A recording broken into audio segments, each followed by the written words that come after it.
6 बज चुके हैं। मेरी आवाज आ रही है सभी को? Am I audible?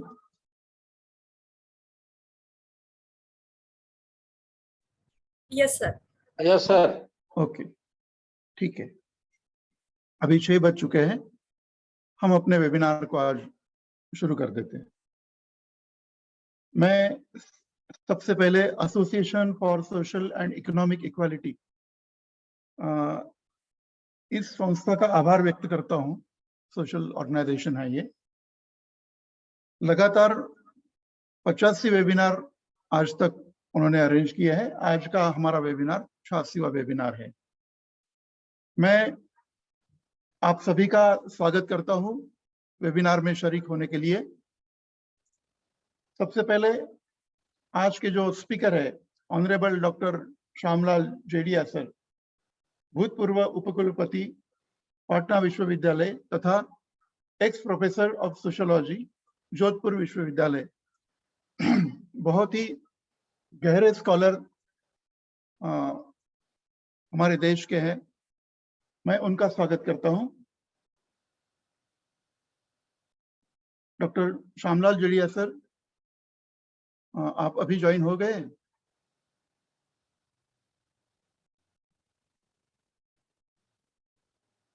हेलो? नहीं?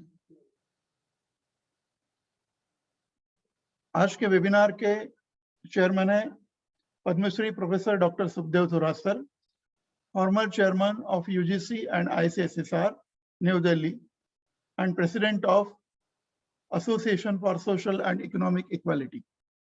मैं आपका भी स्वागत करता हूं।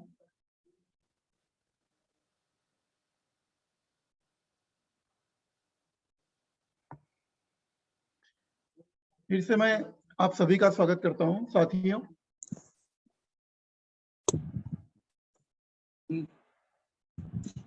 हेलो?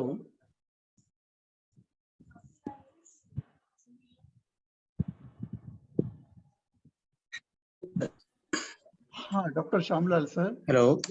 हेलो सर, स्वागत है आपका। जी हाँ, पिछले वक्त आपने बहुत ही अच्छा स्पीच दिया था, बहुत ही इंस्पिरेशन लोगों को मिली थी उससे। Thank you sir. हाँ, आज भी आप आज आपका स्पीच है। जी जी, बड़ी उत्सुकता है हमें, हम सभी को। बिल्कुल। जी जी हम आपका स्वागत करते हैं सभी। जी। आज का विषय भी बहुत मुझे ऐसा लगता है कि बहुत महत्वपूर्ण विषय है। राजपूताना रियासतों में ब्रिटिशकालीन जाति व्यवस्था। जी वैसे तो इस भारत का इतिहास राजा रजवाड़ों के कीर्तिमान का इतिहास माना जाता है, शौर्य का इतिहास माना जाता है।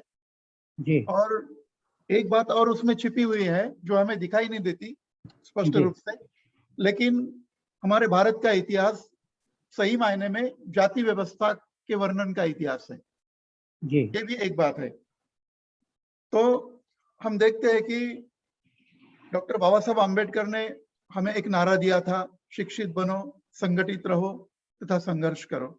जी आज हम इस देश में 6,743 जातियों में विभाजित होकर रह गए हैं।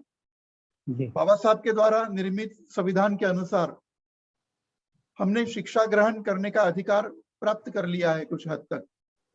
इसके जी। अनुसार देश की सभी जातियां के लोग शिक्षित हो रहे हैं धीरे धीरे।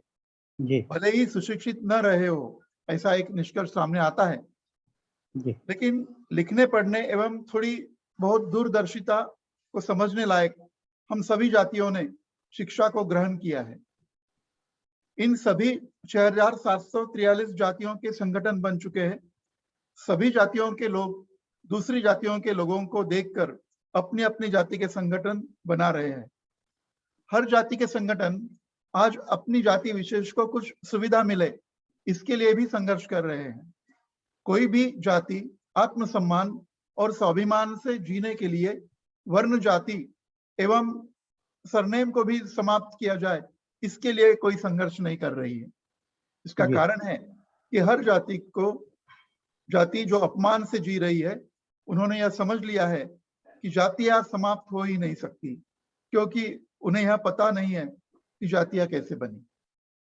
तो जब हमें पता चलेगा कि जातियां कैसे बनी, तभी हम उसको समाप्त करने का प्रयास कर सकेंगे। मुझे ऐसा लगता है कि पिछले 75 साल में आज 75 स्वतंत्र दिन हमने मनाया है, 15 अगस्त को ही। 75 साल तो हमें हो गए हैं, लेकिन अभी तक यानी संविधान होने के बावजूद भी जातियां गई नहीं।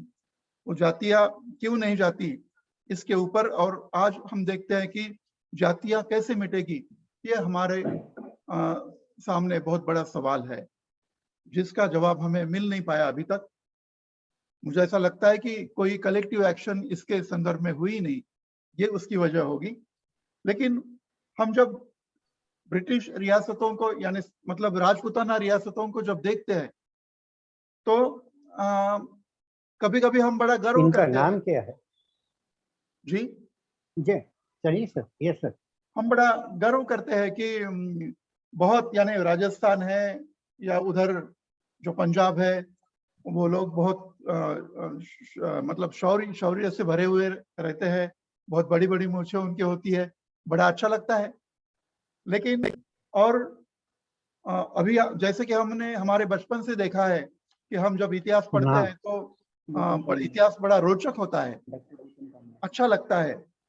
लेकिन डॉक्टर श्यामलाल जी जैसे स्कॉलर हमें ये बताएंगे कि राजपूताना रियासतों में जाति व्यवस्था कैसी रही, और वो भी ब्रिटिश कालीन। बहुत बड़ा गंभीर विषय है, तो मैं आपका ज्यादा समय नहीं लेना चाहता हूँ। मैं ऑनरेबल डॉक्टर श्यामलाल जेडिया सर का इंट्रोडक्शन करने के लिए, क्रांति खोड़े है, student of MA social work, बड़ी होनहार छात्रा है, Tata institute of social work की, मुंबई की। मैं उनसे गुजारिश करता हूं कि वे डॉक्टर श्यामलाल जेडिया सर का इंट्रोडक्शन दें। Thank you, sir. Jai Bhim and good evening, one and all. I am Kranti Khode, a student of MA Social Work, TISS Mumbai. I am here to introduce our today's eminent guest speaker, Honorable Professor Shyamlal Jedia, sir. Professor Shyamlal Jedia, sir, is an eminent sociologist. He had been Vice Chancellor, Patna University, Rajasthan, JNV University, Jodhpur, and also acting Vice Chancellor of University of Rajasthan. He served as professor and head Department of Sociology, Director of Social Research Center, University of Rajasthan, Jodhpur for many years. He is the recipient of ICSSR Dr. B.R. Ambedkar National Fellowship for 2003 to 2004 and 2004 to 2005. He also held the post of Chairman, Drafting Committee, Ambedkar Foundation, Department of Art, Literature and Culture, Government of Rajasthan. Chairman, Institute of Social Science Research and Applied Anthropology, Calcutta, well-known sociologist and former Vice Chancellor of Patna University. Professor Shyamlal sir was honored with the Lifetime Achievement Award by the Indian Sociological Society at its 46th annual convocation held recently in December 2021 in Mumbai.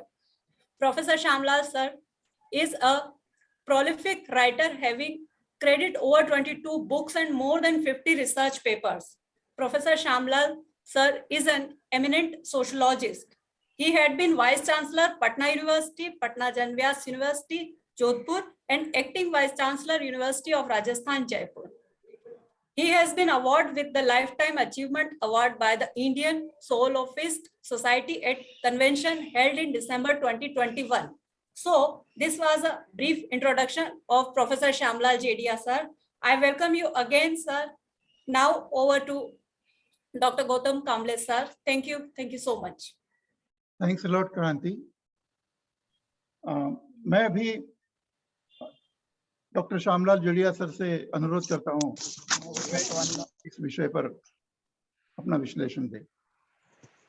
Thank you Gautam साहब। Welcome sir. ये चला गया। माननीय professor Sukhdev ji Thorat, पूर्व अध्यक्ष UGC एवं ICSSR new Delhi एवं president association for social and economic equality Nagpur, इस संस्थान के साथ में जुड़े हुए तमाम मेरे साथीगण और इस वेबिनार के माध्यम से एक महत्वपूर्ण विषय पर सुनने के लिए एकत्रित मेरे तमाम साथियों और मित्रों, आपका मैं इस अवसर पर अपनी तरफ से बहुत बहुत आभार प्रकट करता हूं और स्वागत करता हूं। थोराट साहब से मेरा बहुत पुराना रिश्ता है और आज जिस तरीके की पोजीशनों पर मुझे पहुंचने का अवसर मिला, उसमें माननीय प्रोफेसर थोराट साहब का अद्वितीय सहयोग और मार्गदर्शन मुझे बराबर मिलता रहा है। आज जिस विषय पर मैं आप लोगों के सामने बातचीत करने के लिए यहाँ पर उपस्थित हुआ हूँ, उसके पूर्व मैं 2-3 बातों का जिक्र करना चाहूँगा। वो 2-3 बातें यह है कि मुझे 2002 और 2003 और 2003 और 2004 के आसपास में ICSSR से अम्बेडकर फेलोशिप मुझे अवार्ड की गई थी और उसी दौरान में मैंने अम्बेडकर फेलोशिप के तहत राजस्थान के तमाम जिलों का, जो कि इस वक्त संख्या में 33 के करीब है, उनका भ्रमण मैंने किया था। और उसी भ्रमण के दौरान में दिमाग में एक ख्याल आया कि हम राजस्थानी वासी बहुत जोश खरोश के साथ में बाबा साहब अम्बेडकर का जन्मदिन और उनके कार्यक्रमों को आयोजित करते हैं, लेकिन राजस्थान तो बहुत ही बाद में, आज़ादी के बाद में बना, लेकिन इस विचारधारा का आगमन राजस्थानी या जिन्हें हम देसी रियासतें कहते हैं, उनमें उसका आगमन हुआ कैसे। इस विषय को लेकर के मैंने जब भ्रमण किया और तथ्यों का संकलन किया, तो मुझे उन तमाम तथ्यों को पढ़ने और जानने के बाद में बेहद खुशी हुई और उसी के आधार पर मैंने थोराट साहब से ये निवेदन किया कि अगर आपका आदेश हो तो मैं ब्रिटिश कालीन जो जाति व्यवस्था थी उस पर मैं कुछ कहना चाहूँगा, ताकि राजस्थान के संदर्भ में जो हमारे लोग हैं उनके संदर्भ में जिस प्रकार की बातें कही जाती है, सुनी जाती है, लेकिन यथार्थ अलग होता है और व्यवहारिकता कुछ अलग सी होती है, और उसी संदर्भ में इस विषय का मैंने चयन किया। एक बात और मैं कहना चाहूँगा कि पिछली बार जब मैंने आप लोगों के सम्मुख जिस प्रकार की बातचीत के ऊपर मैंने अपने विचार व्यक्त किए थे और उस वक्त आप लोगों का जो मुझे अपनेत्व मिला और जिस प्रकार की सराहना मिली, ये उसी का परिणाम है कि मैं आज भी आप लोगों के सामने उपस्थित होकर के इन तमाम चीज़ों का जिक्र करना चाह रहा हूँ। पहली बात तो मैं थोड़ा सा मूल विषय पर आने के पहले 1-2 बातों का और जिक्र करना चाहूँगा। और जैसा कि आप और हम सभी लोग जानते हैं इस बात को कि जब ब्रिटिश हुकूमत की स्थापना हो गई थी ईस्ट इंडिया कंपनी के माध्यम से, तब हिंदुस्तान के साथ में जो सामाजिक और राजनीतिक परिदृश्य हमें देखने को मिलता है, वो ऑल टुगेदर डिफरेंट किस्म का था। एक तरफ तो कुछ ऐसे भारत के इलाके थे जिन भारत के इलाकों पर ईस्ट इंडिया कंपनी ने अपना कब्जा कर रखा था, और कुछ ऐसे इलाके थे जिस पर कि ईस्ट इंडिया कंपनी ने कोई अपना कब्जा नहीं कर रखा था, लेकिन वो चाहते थे कि उन इलाकों पर भी उनका कब्जा हो। और इस नज़रिए से अगर हम बातचीत करें तो मेरा अपना ये ऑब्जर्वेशन है कि राजस्थान के अंदर उस वक्त ब्रिटिश कालीन व्यवस्था के अंदर लगभग 22 के आसपास में रियासतें थी, छोटी मोटी, कुछ बड़ी रियासतें और कुछ छोटी रियासतें थी, लेकिन कुल संख्या के तौर पर हम 22 की बात कर सकते हैं। ये विविधताओं से भरा हुआ प्रांत या देशी रियासतें थी, जिसमें लगभग अलग अलग रियासतों में कुल मिलाकर के 14 बोलियां और भाषाएं बोली जाती थी। इन तमाम कैरेक्टरिस्टिक्स के अलावा आप देखेंगे कि यहाँ पर 4 मजहब का प्रभुत्व था। हिंदू लोग थे, मुस्लिम लोग थे और ईसाई लोग थे और जैन धर्म से संबंध रखने वाले अनुयायी लोग थे। और इन सभी का अपना अपना जीवन जीने का अपना तरीका था। और इनके साथ में अगर कहा जाए तो मैं ये कहना चाहूँगा कि एक ऐसा भी वर्ग था जिसे कि सामान्य तौर पर अछूत कहा जाता था, क्योंकि समय और परिस्थितियों के हिसाब से इन अछूत कौमों के लिए जो संबोधन किए जाते थे वो संबोधन समय समय पर बदलते गए। लेकिन जब ब्रिटिश कालीन संबोधन की हम बात करते हैं तब ऐसा लगता है कि राजस्थान की तमाम रियासतों के अंदर इनको अछूत शब्द से संबोधित किया जाता था। अब रहा सवाल इस बात का कि अंग्रेजी हुकूमत के पहले यहाँ पर जाति व्यवस्था का जो स्वरूप था, कामले साहब, मेरा अपना ये ऑब्जर्वेशन है कि जो स्वरूप हिंदुस्तान के दूसरे हिस्सों में था, लगभग वैसा ही स्वरूप हमें राजपूताना की इन देशी रियासतों में मिलता है।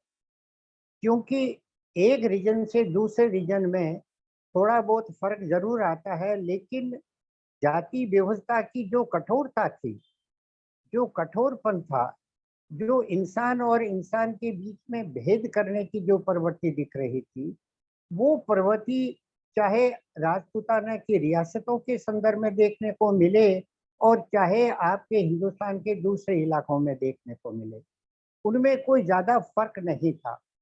हाँ, ये अलबत्ता जरूर फर्क था कि कहीं पर ये कास्ट सिस्टम बहुत ज्यादा कठोरता के साथ समाज के अंदर और खास करके इन अछूतों के ऊपर लागू किया जाता था, तो दूसरी तरफ जो सवर्ण जातियां के लोग थे उनके द्वारा इनके ऊपर एक नहीं अनेक किस्म के निर्योग्यताएं कह सकते हैं, डिसेबिलिटी कह सकते हैं, वो लागू की गई।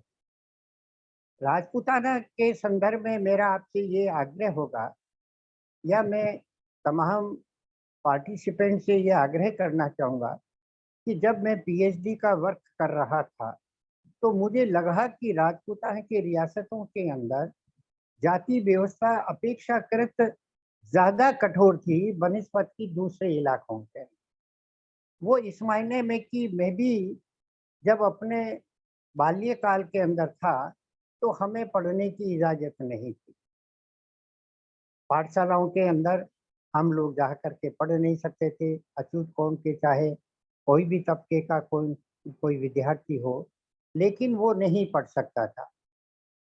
नलों पानी के लिए इन अछूत कौम के लोगों को दर दर ठोकरें खानी पड़ती थी और किसी सवर्ण ने या खास करके किसी मुसलमान ने अगर उस समुदाय के लोगों की हालत के ऊपर रहम खाते हुए अगर दया बता दी तो पानी के अपने घड़े से वो उनके घड़े में थोड़ा पानी डाल देता था।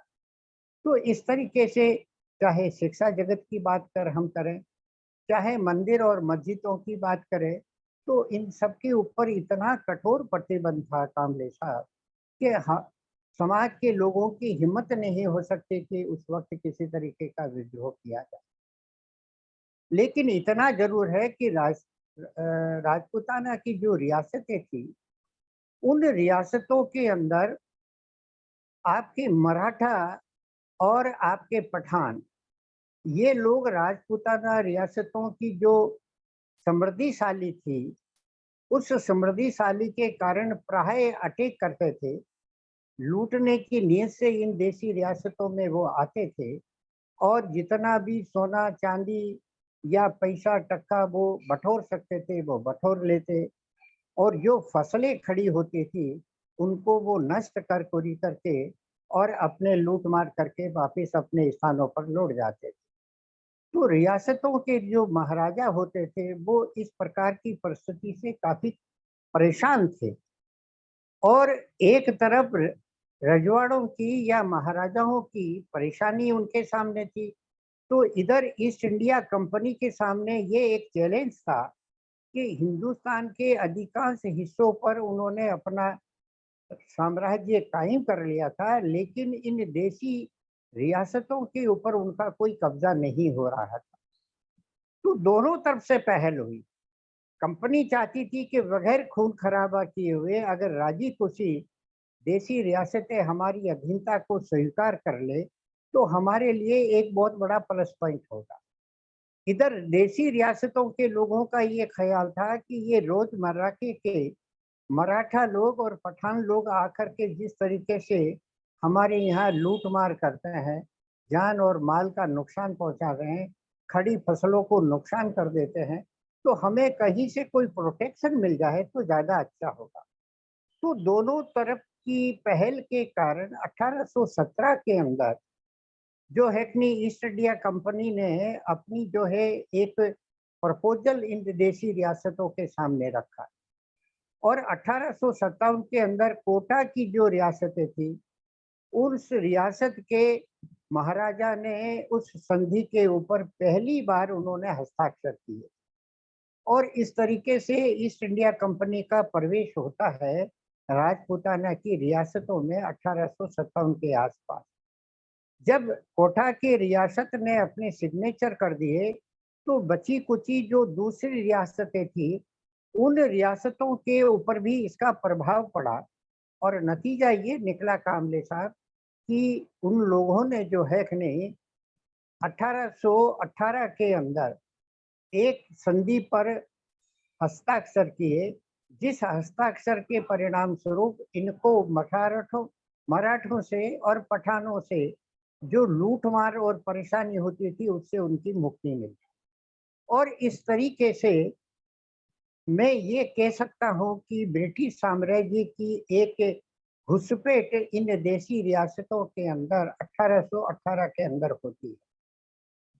और इस बात को भी मैं कहना चाहूँगा कि ब्रिटिश कंपनी का जब इन देशी रियासतों में प्रवेश हो गया तो उस प्रवेश के कारण कई प्रकार के बदलाव और परिवर्तन हमें इन देशी रियासतों में देखने को मिलता है। पहला बदलाव तो ये देखने को मिला जो मैं मुल्क के संदर्भ में, इंडिया एज ए होल के संदर्भ में कहना चाहूँगा। पहला ये कि इंडिया जो है कि नहीं वो कई अलग अलग रजवाड़ों के तहत जो है कि डिवाइड हो चुका था। जैसा कि आप और हम सभी जानते हैं कि पटेल ने आज़ादी के बाद में करीब 600 से ज़्यादा रियासतों को किस तरीके से इंटीग्रेट किया इंडिया के अंदर, तो ये एक बहुत बड़ा प्रभाव था उस कंपनी का या उस राज का। एक प्रभाव तो कि राजनीतिक दृष्टि से हिंदुस्तान को एकीकरण करने का उन्होंने काम किया। दूसरा ये कि जब वेस्टर्न कल्चर का और इंडियन कल्चर का समन्वय हुआ, संपर्क हुआ, तो उससे 2-3 तरह के प्रभाव हमें देखने को मिला।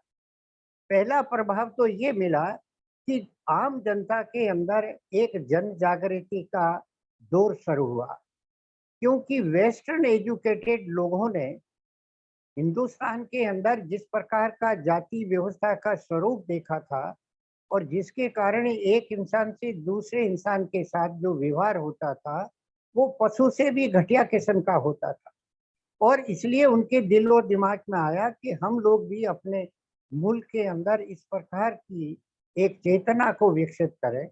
और उस चेतना का तीसरा परिणाम ये निकला कि समाज के अंदर सुधारात्मक एक प्रवृत्ति की शुरुआत हुई। क्योंकि जैसा कि मैंने कहा कि एजुकेशन के संदर्भ में हमें कोई तालीम का अधिकार नहीं था, खान पान का हमें कोई अधिकार नहीं था, वेशभूषा अपनी इच्छा के अनुसार पहनने का कोई अधिकार नहीं था, और तो और कोई भी व्यक्ति बगैर रजवाड़े की परमिशन के पक्का मकान बना करके नहीं रह सकता था। और ट्रेडिशनली रूप से जो उनके पुश्तैनी धंधे चले आ रहे हैं उन्हीं पुश्तैनी धंधों को वो करेगा, दूसरा कोई भी पुश्तैनी धंधा नहीं कर सकता। इसके अलावा एक जो बात मैं आपको बताना चाहता हूँ वो ये है कि उस वक्त की जो जाति व्यवस्था थी उसमें कुछ अछूत जातियों को एक विशेष प्रकार का शब्द का उच्चारण करना पड़ता था और वो उच्चारण होता था जिसे हिंदी के अंदर पाइस पाइस और पाइस कहते थे। जब भी एक अछूत सड़क से गुजरता था तो सवर्ण जातियों को एक वार्निंग देता था वो, और वो वार्निंग के लिए एक स्पेसिफाई वर्ड का मैं लेता था जिसे राजस्थान की इन राजपूताना रियासतों के अंदर पाइस पाइस कहते थे। और पाइस पाइस का अभिप्राय यह है कि मैं अछूत हूँ और आप मेरे अगर संपर्क में आएंगे तो ऐसी स्थिति के अंदर आपको आप अपवित्र हो जाएंगे और फिर कई प्रकार के संस्कारों से आपको गुजरना पड़ेगा, और इस कारण उनको डिस्टेंस सोशल डिस्टेंस मेंटेन करना पड़ता है। किन्हीं भी कारणों से अगर मान लीजिए एक सवर्ण का अछूत महिला या पुरुष या किसी बच्चे के साथ में संपर्क जाने अनजाने में हो गया तो वो लोग गालियां देते थे, और गालियां भी इस तरीके से देते थे कि उसका मैं बयान नहीं कर सकता, और ये उनकी एक मजबूरी थी। तो कुछ रियासतों में पाइस पाइस कहने का चलन था, लेकिन जयपुर की जो रियासत थी उस जयपुर की रियासत के अंदर जो कौवा होता है उस कौवे का पंख लगाना सिर पर जरूरी होता था, और उसको सिर पर लगा करके वो जब भी गुजरता तो उस पंख की एक आइडेंटिफाई पहचान होती थी कि ये पंख लगा हुआ व्यक्ति अछूत समाज का है और इससे हमें दूर रहना चाहिए। तो इस तरीके से चाहे खान पान की बात करें, रहन सहन की बात करें, तालीम की बात करें, पानी की बात करें या मकान बनाने की बात करें, ये तमाम ऐसे प्रतिबंध थे कि जिन प्रतिबंधों से तमाम दलित कौमों को जो है नहीं गुजरना पड़ा। लेकिन जब 1818 के अंदर इन देशी रियासतों के साथ के अंदर ये संधि हो गई तो इसके कारण जो अंग्रेजी हुकूमत का थोड़ा सा इंटरफेरेंस हो रहा था उसका प्रभाव एक पॉजिटिव रूप में देखने को मिलता है। और पॉजिटिव इस मायने में कि हालांकि अंग्रेजों की ये नीयत थी कि वो धार्मिक मामलों के अंदर किसी प्रकार का इंटरफेरेंस नहीं करेंगे हिंदुओं के, लेकिन कुछ ऐसे एरिया थे जिनको कि धर्म के नाम से नहीं देखा जा सकता था। अब जैसे तालीम की बात आती है, आपके मेडिकल की बात आती है और पढ़ने की बात आती है, तो इन फील्ड के अंदर देशी रियासतों के अंदर जब सरकारी महकमे के माध्यम से स्कूल खोले गए तो उन स्कूलों के अंतर्गत जो है कि नहीं इस प्रकार की एक सोच डेवलप हुई कि इन लोगों को भी दिया जाए। इस प्रकार की प्रवृत्ति को बढ़ावा देने में अंग्रेजों के साथ साथ में आर्य समाज का बहुत बड़ा रोल रहा है। आर्य समाज राजपूताना की इन रियासतों में एक पहला जन आंदोलन था जितने जिसने की इन बस्तियों में जा जा करके छुआछूत को मिटाना, उनको संस्कार देना और पढ़ने लिखने के लिए प्रेरित करना। यहाँ मैं इस बात का भी जिक्र करना चाहूँगा कि आर्य समाज ने भी अगर पहल की तो इस पहल के पीछे सुधारात्मक उनका नजरिए जरूर रहा है, लेकिन इस बात को भी स्वीकार करना पड़ेगा कि आर्य समाज भी एक हिंदू संगठन था, और हिंदू संगठन होने के नाते उनको चिंता इस बात की थी कि अगर ये अछूत समाज के लोगों को हिंदुओं से तिरस्कृत मिलता रहेगा तो हो सकता है कि आज नहीं कल ये लोग जो है अपने इस्लाम धर्म को स्वीकार कर। मैं राजस्थान के संदर्भ में आपसे एक निवेदन करना चाहूंगा कि राजस्थान के अंदर इन देशी रियासतों के वक्त से ही आज तक जितने भी अछूतों की कॉलोनियां हैं या बस्तियां हैं उन सारी बस्तियों के ऊपर सॉरी उनके आसपास में मुस्लिम बस्तियां हमें देखने को मिलती है, और ये जो मुस्लिम बस्तियां जब आसपास में देखने को मिलती है तो इस्लाम का प्रभाव भी हमें हर अछूत जाति के ऊपर देखने को मिलता है। और क्योंकि इस्लाम का प्रभाव बढ़ रहा था दिन ब दिन तो आर्य समाज को थोड़ी चिंता होने लगी कि कहीं ऐसा ना हो कि ये लोग मुसलमानों के प्रभाव में आकर के इस्लाम को स्वीकार कर ले। तो सुधारात्मक नजरिए के साथ साथ में उनका एक हिंदूवादी दृष्टिकोण भी इसके पीछे काम कर रहा था, और उन्होंने आकर के इन अछूत बस्तियों के अंदर पाठशालाएं खोली, और उन पाठशालाओं के माध्यम से उन्होंने शिक्षा का भी प्रचार किया, संस्कारों को भी परिवर्तन के माध्यम से शुरू करने का उन्होंने बीड़ा उठाया, और नतीजा ये हुआ कि इस प्रकार इन अछूत कौमों के अंदर आर्य समाज के माध्यम से सामाजिक और सांस्कृतिक बदलाव की शुरुआत हुई।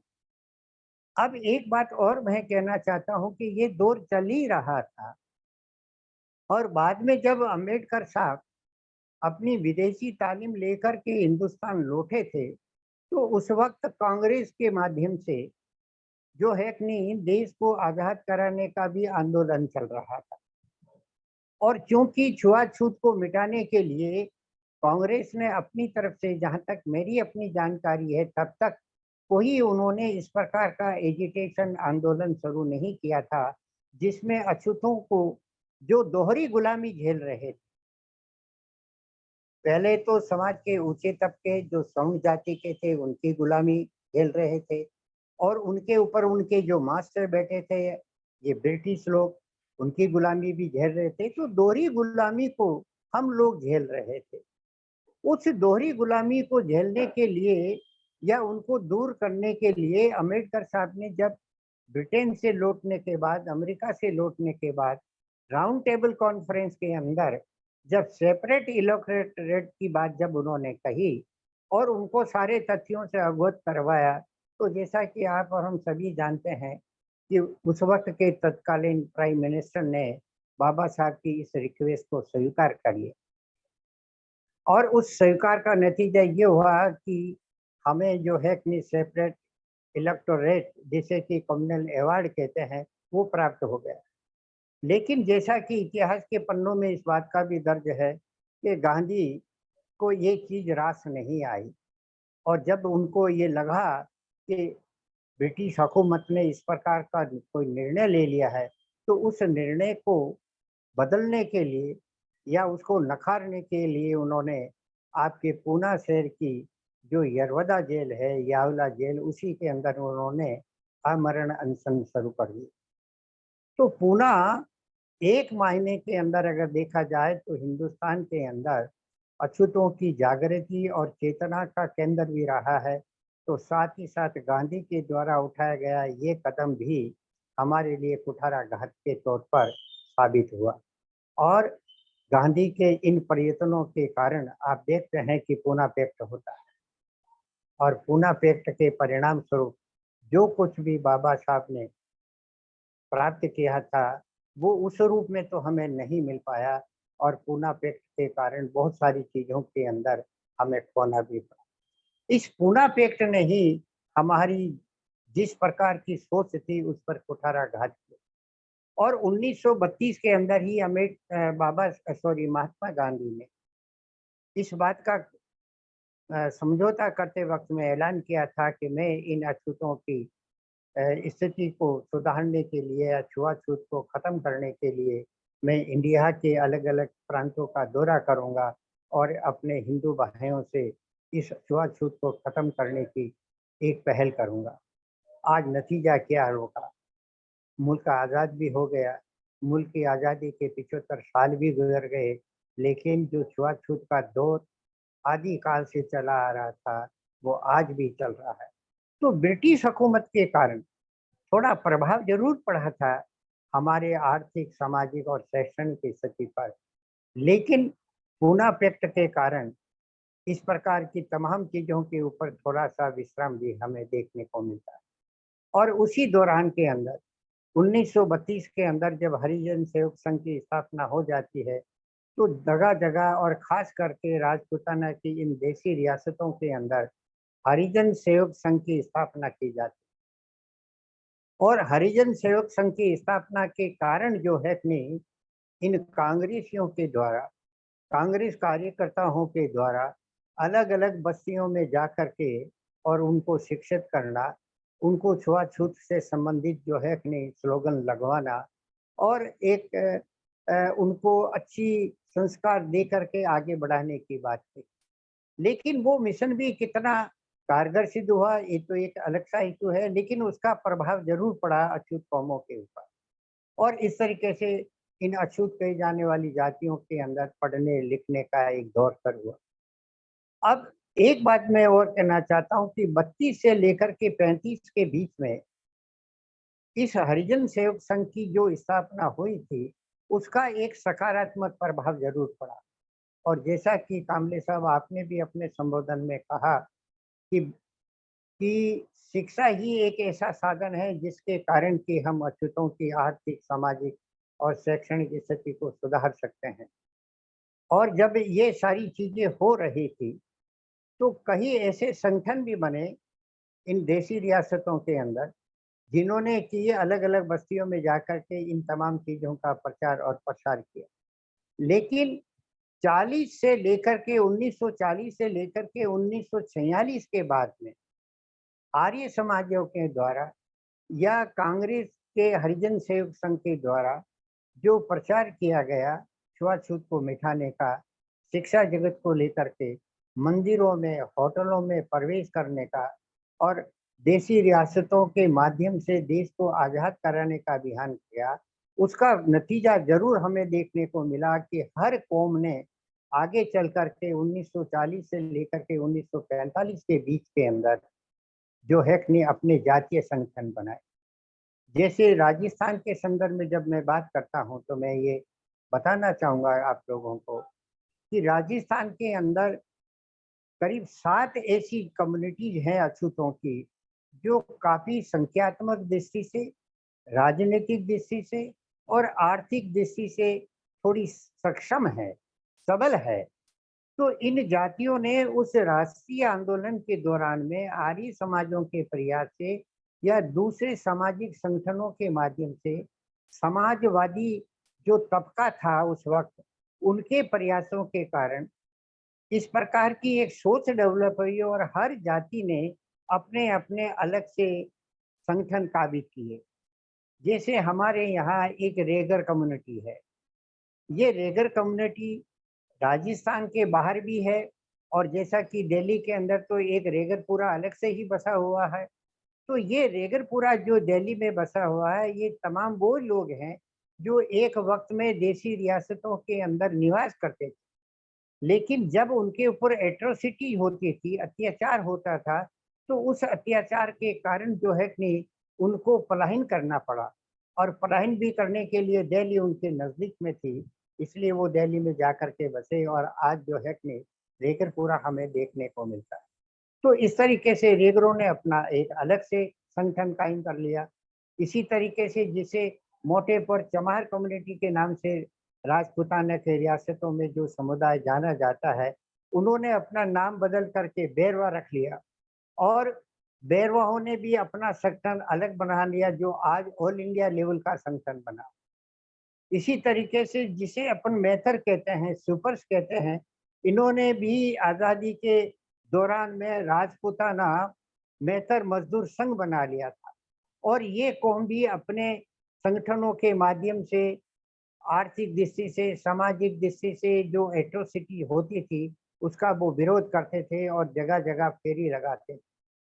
कांग्रेस के माध्यम से इतना जरूर हुआ कि इन लोगों के बीच में चेतना हुई, जागृति पैदा हुई, अपने हक और हकूक के लिए एक इनको प्लेटफॉर्म मिला, एक शक्ति मिली और इन्होंने देशी रियासतों में ही विरोध का एक बिगुल बजा दिया। और जैसे जैसे ये बिगुल बजता था, ये देशी रियासतों के राजा और महाराजाओं को थोड़ा सा खलबली मचने लगी। और इस तरीके से हम देखते हैं कि इन रजवाड़ों के द्वारा जो अत्याचार किए जाते थे, उन अत्याचारों में थोड़ी सी कमी जरूर आई है। लेकिन अब मैं आपसे एक निवेदन करना चाहता हूँ, देश आज़ाद हो गया, मुल्क की हम 75वीं जो है कि आज़ादी का जश्न मना रहे हैं, लेकिन मेरा अपना ऑब्जर्वेशन आप लोगों के सम्मुख ये है कि पहले तो केवल हमें छुआछूत से संबंध रखने वाली परेशानियों को ही उठाना पड़ता था, लेकिन आज आज़ादी के बाद में भी जब कि संविधान ने भी छुआछूत को समाप्त कर दिया है। कौन से आपके सुप्रीम कोर्ट से लेकर के हाई कोर्ट तक ने कानूनों के माध्यम से एक तरीके से छुआछूत को हमेशा हमेशा के लिए समाप्त कर दिया। 1999 के अंदर जो एट्रोसिटी एक्ट बना था वो भी उन्होंने बना करके इसको दूर करने का प्रयास किया, लेकिन नतीजा क्या हो रहा है कामले साहब कि आज हम देख रहे हैं कि ये जो एट्रोसिटी हम अछूतों के ऊपर हो रही है वो राजपूताना रियासतों में तो पहले से भी हो रही थी, लेकिन अब कुछ और ज्यादा ही बढ़ गई है। अब यहाँ पर मैं थोड़ा सा आपसे जिक्र 1857 की क्रांति का भी करना चाहूंगा। 1857 की क्रांति का अगर सूत्रपात कोई है तो वो माता दीन भंगी है।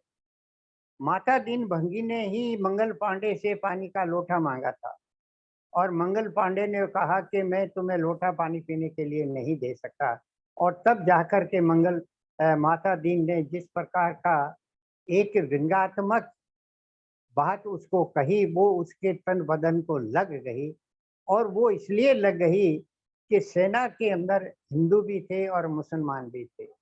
और जैसा कि इतिहासकारों ने अपनी पुस्तकों में इस बात का जिक्र किया है कि जो कारतूस बनाए गए थे बाद के अंदर, उन कारतूसों के अंदर गाय की चर्बी और सूअर की चर्बी का इस्तेमाल होता था, जिसको इस्तेमाल करने के पहले उन्हें काटना पड़ता था अपने दांतों से।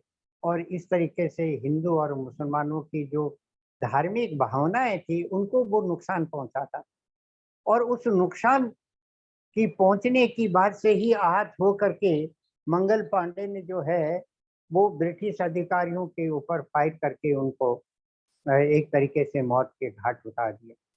तो ये पानी की घटना 1857 की है। और अब मैं आपको राजस्थान के हाल ही में जो अभी जुलाई के अंदर घटना घटित हुई थी उसका जिक्र करना चाहूँगा, जिसका कि शायद मुझे ये यकीन है कि समाचार पत्रों के माध्यम से आप लोगों ने भी पढ़ा होगा कि जालोर की एक प्राइवेट स्कूल के अंदर एक मेघवाल समाज का बच्चा पढ़ने के लिए जाया करता था। उस बच्चे ने जाने अनजाने के अंदर प्यास लगी तो उसने मटके को छू करके और वो पानी पी लिया। जैसे ही उसने पानी पिया और उस स्कूल के हेडमास्टर या मास्टर साहब ने उसको पानी पीते हुए देख लिया, और उसके बाद में उसको जिस तरीके से पीटा गया, मारा गया, उसके कारण उस बच्चे की जो है कि 13 अगस्त को उसकी डेथ हो गई। डेथ के पहले वो अपने जालोर के अलग अलग अस्पतालों में गया, वहां जब उसका ट्रीटमेंट नहीं हुआ तो उसे उदयपुर भेजा गया। उदयपुर में भी जब उसका ट्रीटमेंट नहीं हुआ तो उसे अहमदाबाद भेजा गया, और अहमदाबाद में भी उसका ट्रीटमेंट नहीं बैठा, और आखिर वो 13 अगस्त को अहमदाबाद के अंदर उसकी डेथ हो गई। ये दोनों ही दृष्टांत मैंने इसलिए उद्धृत किए कि 1857 की क्रांति में भी पानी ही एक महत्वपूर्ण इशू बना था, और राजस्थान के अंदर इस 9 साल के बच्चे की मौत का कारण भी ये पानी ही बना है। और इस तरीके से आप देखिए कि कम से कम अंग्रेजों के वक्त में इस प्रकार की एट्रोसिटी तो नहीं हुआ करती थी, जहाँ तक मेरा अपना थोड़ा अध्ययन है। लेकिन आज आज़ाद मुल्क के 75 वर्ष से भी ज़्यादा जश्न हम मना रहे हैं, लेकिन स्थिति लगभग हमें वैसी की वैसी देखने को मिल रही। और यही सिनारियो आप बिहार के अंदर भी देख लीजिए। बिहार की रणवीर सेना ने जो है 58 लोगों को उसके घात उतार दिया। आपके ही रमाबाई जो अम्बेडकर नगर है, उस रमाबाई अम्बेडकर नगर के अंदर ही कुछ दिन पहले जो है कि नहीं वहाँ पर एक कपल का जो है कि नहीं मर्डर कर दिया गया है। चाहे बीकानेर की बात करें, अपने महाराष्ट्र की बात करें, बिहार की बात करें, राजस्थान की बात करें, उत्तर प्रदेश की बात करें, और चाहे किसी और इलाके की बात करें, ये घटनाएं घटने का नाम नहीं ले रही है, बल्कि दिन दिन बढ़ती जा रही है। और इन बढ़ती हुई घटनाओं ने ही हम लोगों की सोच के अंदर एक परिवर्तन का दौर शुरू किया। और जैसा कि कामले साहब ने भी अपने संबोधन में इस बात का जिक्र किया कि बाबा साहब ने 3 प्रकार के स्लोगन दिए थे। शिक्षित बनो, संगठित हो और आप संघर्ष कीजिए।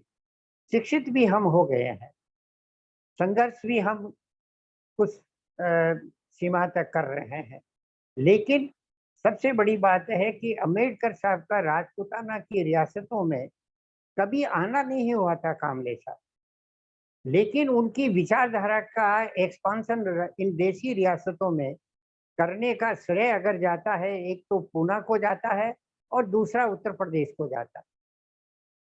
पूना का जिक्र मैं इसलिए करना चाहता हूँ कि पूना के अंदर आपकी एक लेबोरेटरी है, एक्सप्लोजिव और डेवलपमेंट लेबोरेटरी, और वहाँ पर राजस्थान में भी पाली का एक मेहतर कम्युनिटी का सदस्य काम कर रहा था। और उस फैक्ट्री के अंदर बताते हैं कि उसके दौरान में ही जब वो वहाँ पर सर्विस कर रहा था तब, और उसके पहले से ही अम्बेडकर जयंती और बौद्ध जयंती की 2 छुट्टियां हुआ करती थी। लेकिन बाद के अंदर वहाँ के मैनेजमेंट ने जो है कि नहीं, इन दोनों ही छुट्टियों को हटा दिया। जब उनको हटा दिया गया तो ऐसी स्थिति में रामलाल करके एक मेहतर था जो कि पाली से गया हुआ था और महाराष्ट्र में वो सेटल हो गया था पूना के अंदर आपके, उसने जो है कि नहीं एजिटेशन किया, और जब एजिटेशन किया तो मैनेजमेंट ने उनको जो है कि नहीं वहाँ से टर्मिनेट कर दिया। और उस वक्त तक काशीराम जी जो है कि नहीं वो उसी फैक्ट्री के अंदर काम कर रहे थे। और जब काशीराम जी को इस बात का भान हुआ कि यहाँ पर इस प्रकार की छुट्टियां पहले होती थी लेकिन हटा दी गई है, और उसका जब विरोध रामलाल ने किया तो उसको टर्मिनेट कर दिया, तो उन्होंने रामलाल को कहा कि तुम कोर्ट केस करो। उन्होंने कोर्ट केस किया और नतीजा हुआ कि जजमेंट जो आया वो रामलाल के पक्ष में आया, और वहीं से काशीराम जी को एक प्रेरणा मिली कि मैं आजीवन अविवाहित रहूंगा, और उन्होंने वहां से त्याग पत्र दिया, और त्याग पत्र देने के बाद में उन्होंने अपने वतन लौट करके जिस तरीके का अभियान चलाया उसकी परिणति हम उत्तर प्रदेश में देखते हैं, जहां पर कि उन्होंने बीएसपी की स्थापना की, और बीएससी जब तक वो जिंदे रहे और आज तक महावती जैसी शख्सियत को उन्होंने 3 बार मुख्यमंत्री बनाया। और इस तरीके से काशीराम जी को अम्बेडकर की शिक्षा के संदर्भ में जानकारी देने का श्रेय अगर किसी शख्स को जाता है तो वो रामदीन मेहतर को जाता है, जो कि राजस्थान का रहने वाला था। और इसी तरीके से एक दूसरी घटना का भी मैं जिक्र करना चाहूँगा, और जिसका संबंध भी आपके पूना से ही ताल्लुक रख रहा है, और वो घटना ये है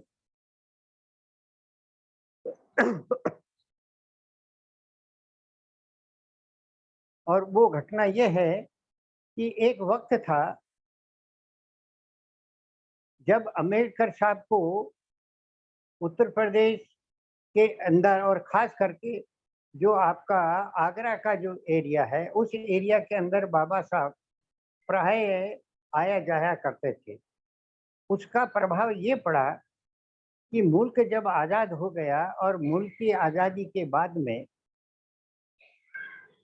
जब आरक्षण सिस्टम इंट्रोड्यूस किया गया अलग अलग राज्यों में और केंद्र के अंदर, तो उत्तर प्रदेश के पढ़े लिखे व्यक्तियों को राजस्थान के अंदर आकर के और काम करने का उन्हें मौका मिला।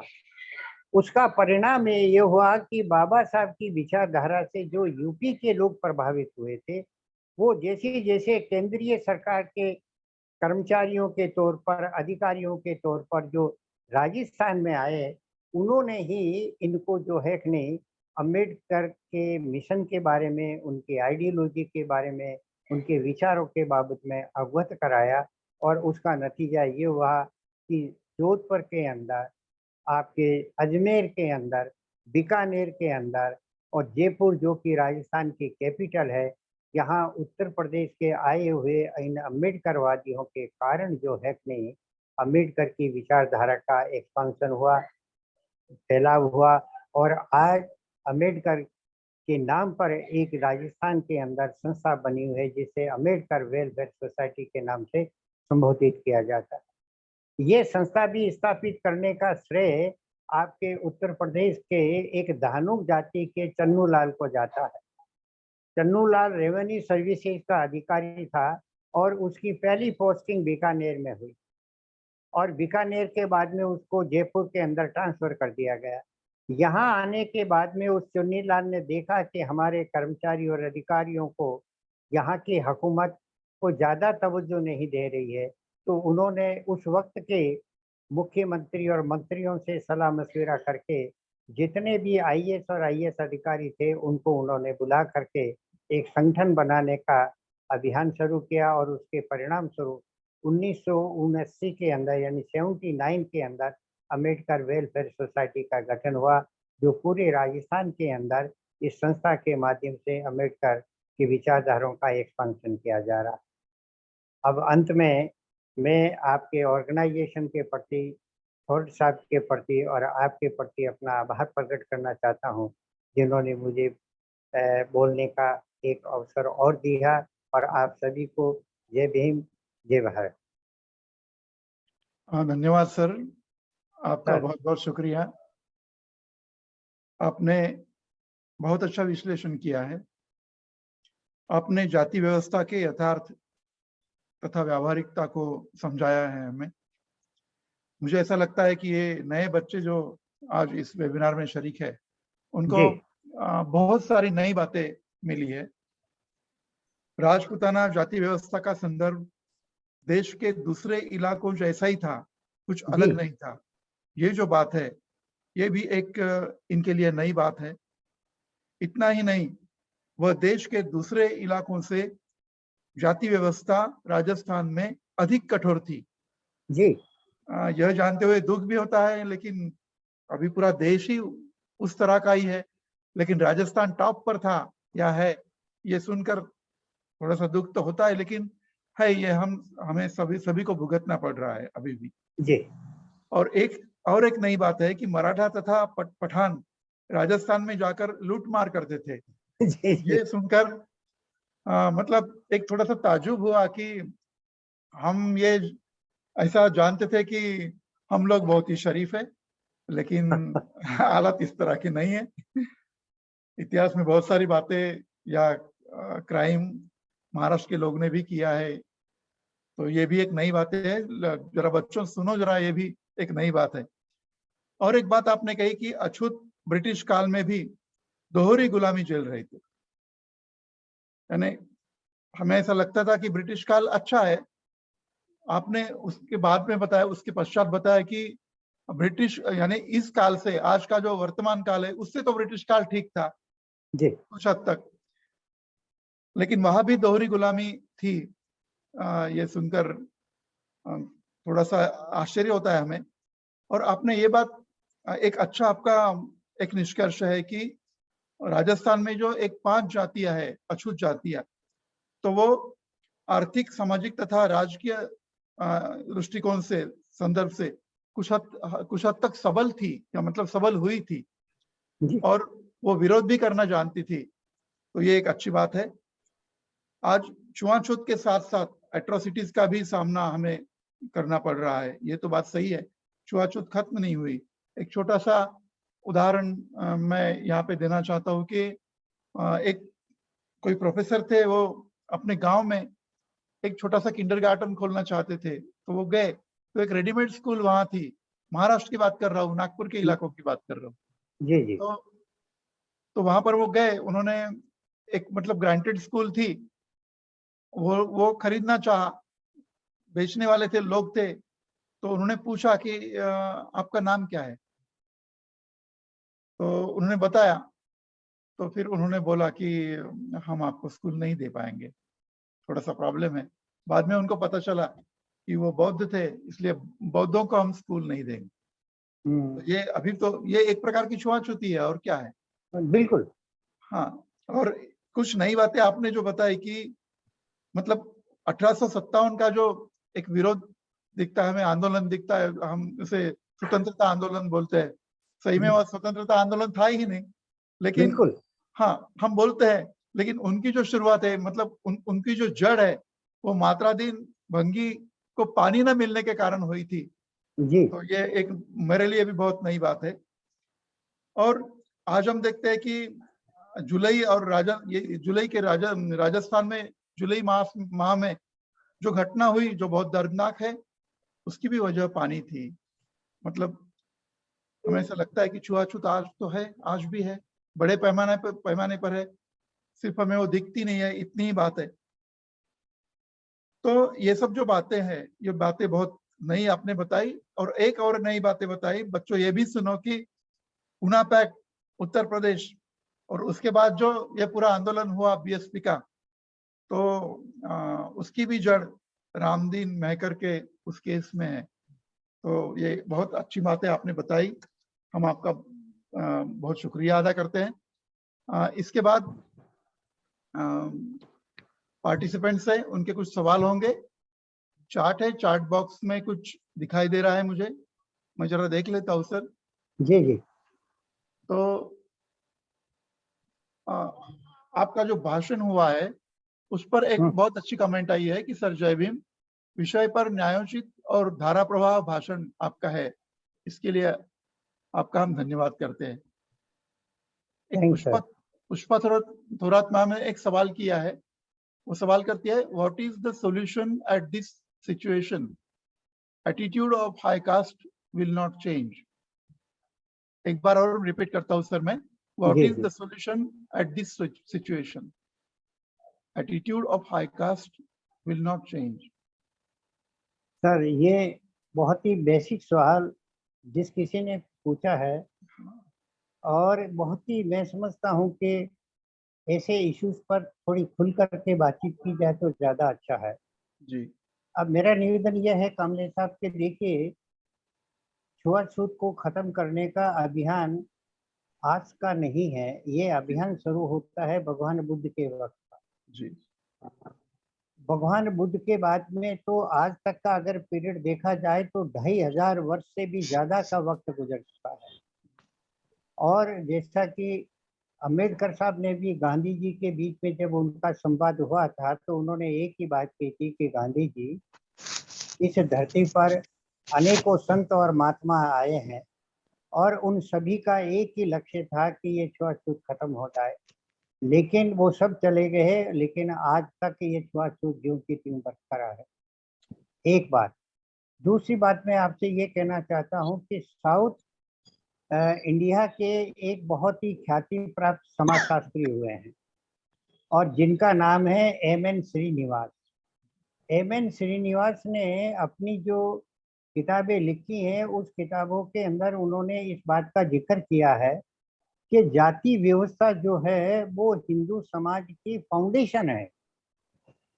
जैसे हम किसी भी इमारत को बनाते हैं तो उस इमारत की मजबूती को देखते हुए हम उसकी फाउंडेशन को जितना गहरा हो सकता है हम उसको गहरा करते हैं और किसी भी चीज की कोई कमी नहीं आने देते हैं। और जब वो फाउंडेशन तैयार हो जाती है तो उसके बाद में हम इमारत बनाते हैं, ताकि इमारत किसी भी प्रकार के भूचाल से या और किसी खतरे से वो घिरे नहीं। यही बात मैं आपको हिंदू जाति की व्यवस्था के संदर्भ में कहना चाहता हूँ। एम.एन. श्रीनिवास का ये कथन है कि हिंदू समाज की जो फाउंडेशन है वो जाति व्यवस्था पर आधारित है और इसी जाति व्यवस्था के ऊपर ही हिंदू समाज का सामाजिक ढांचा या समाज जो है हिंदू समाज का टिका हुआ है। और जिस दिन ये जाति व्यवस्था खत्म हो जाएगी उस वक्त इस फाउंडेशन के ऊपर जो इमारत बनी हुई है वो स्वयं ही नष्ट हो जाएगी। और इसलिए उन्होंने कहा कि जब तक ये फाउंडेशन खत्म यानी कि जाति व्यवस्था खत्म नहीं होगी तब तक कुछ भी नहीं हो सकता। आप देखिए बुद्ध के बाद में तो कितना परिवर्तन आया। यहाँ मुगलों का करीब 1000 वर्ष तक शासन रहा, उन्होंने भी अपने तरीके से प्रयास किए। उसके बाद में अंग्रेजों के हम गुलामों के गुलाम रहे और करीब 150 पौने 200 वर्ष तक उनका शासन रहा। इसके बाद में देश आजाद हो गया, देश ने संविधान स्वीकार कर लिया और उसके बाद में कानून बन गए, एक्ट बन गए और सुप्रीम कोर्ट हाई कोर्ट की रूलिंग आ गई। लेकिन क्या है, कुछ परिवर्तन आया, परिवर्तन केवल दिखावे के तौर पर परिवर्तन आया है। जो मूल जाति व्यवस्था की सोच है वो खत्म ना तो हुई है, मेरा अपना तो ये ऑब्जर्वेशन है, और ना खत्म होगी। ये परिस्थितियों के हिसाब से अपना रूप बदलता रहता है, लचीलापन है ये परिस्थितियों के हिसाब से थोड़ा अपने आप को परिवर्तित कर लेता है। और एक कम्युनिस्टों का स्लोगन है कामले साहब जी कि सांप हर साल अपनी केचुली बदलता है लेकिन काटने का स्वभाव नहीं बदलता है, नहीं बदलता। हाँ, वो तो काटेगा ही। हाँ, तो चाहे समाजवादी विचारधारा की बात करें और चाहे और किसी की बात की विचारधारा कहें, ये अपने तरीके से। आपकी बॉम्बे की एक स्टडी का उदाहरण देता हूँ। एक फॉरेन स्कॉलर आया था और बॉम्बे के अंदर उसने जो है अध्ययन किया था अपने अछूत लोगों का, और उसने भी इस बात को दोहराया कि ये जाति व्यवस्था खत्म होने वाली नहीं है। तो इस प्रकार के बहुत सारे अध्ययन हुए हैं। आप देखिए ना, ये सारे भी ऑर्गेनाइजेशन हैं, चाहे आर्य समाज की बात करें, चाहे विश्व हिंदू परिषद की बात करें, और चाहे और किसी संगठन की बात करें, ये सारे के सारे तो उन्हीं गिरती हुई दीवारों को सहारा देने वाले तो हैं। तो इसलिए मेरा ऑब्जर्वेशन तो कामले साहब ये है कि जाति व्यवस्था खत्म तो नहीं होगी, क्योंकि जिस दिन ये खत्म हो जाएगी उस दिन हिंदू समाज खत्म हो जाएगा। खत्म होगा। तो क्या हिंदू समाज अपने अस्तित्व को खत्म करना चाहेगा? नहीं, नहीं चाहेगा। नहीं चाहेगा तो जाति व्यवस्था बनी रहेगी, क्योंकि फाउंडेशन ही वही है। धन्यवाद सही सर। सही है सर। हाँ, हाँ, अच्छा। मुझे यह बताना है कि आजादी जी के बाद में और संविधान की वजह से हम जी लोगों में काफी परिवर्तन आ रहा था, जी। पर अभी ये 5-6 साल में ही हम देख रहे हैं हाँ कि ये हाँ हिंदुत्ववादी लोगों की वजह से जी पहले जैसी पुरानी स्थिति न आए, जी। इसलिए हमें क्या करना चाहिए? हमारे तरुण पीढ़ी को यानी यंग जो जनरेशन है उनको क्या करना चाहिए? उनको थोड़ा एनकरेजमेंट और थोड़ा अवेयरनेस होना बहुत जरूरी है। अ, तो इसके लिए हमें कुछ ना कुछ प्रोजेक्ट बोलो या कुछ एडवाइस बोलो या काउंसलिंग सेंटर बोलो, ऐसा कुछ हाँ हाँ। करने की जरूरत है। आपका ये सवाल जो है कि मेरे अपने हिसाब से पहले सवाल की तरह ही महत्वपूर्ण है मैडम। महत्वपूर्ण इस है कि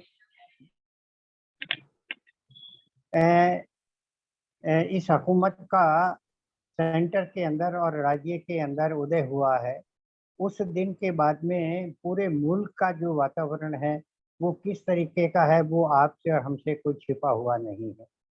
ये बात रही है कि धीरे धीरे हमें जो सुविधाएं पहले मिल रही थी, चाहे राजनीतिक क्षेत्र में हमारे एमएलए पार्लियामेंट के अंदर जाते थे, असेंबली में जाते थे, मंत्री बनते थे वो, या आपके पंचायत समितियों में बनते थे, तो ये एक रिजर्वेशन था। और उस रिजर्वेशन के कारण इस प्रकार की स्थिति बनती थी कि हमें तालीम के बाद में जॉब मिल जाती थी। लेकिन अब तो ये जॉब नॉइंगली, इंटेंशनली इस तरीके से काटी जा रही है, घटाई जा रही है कि जिसके कारण हमारे लोगों को रोजी और रोटी नहीं मिल रही है।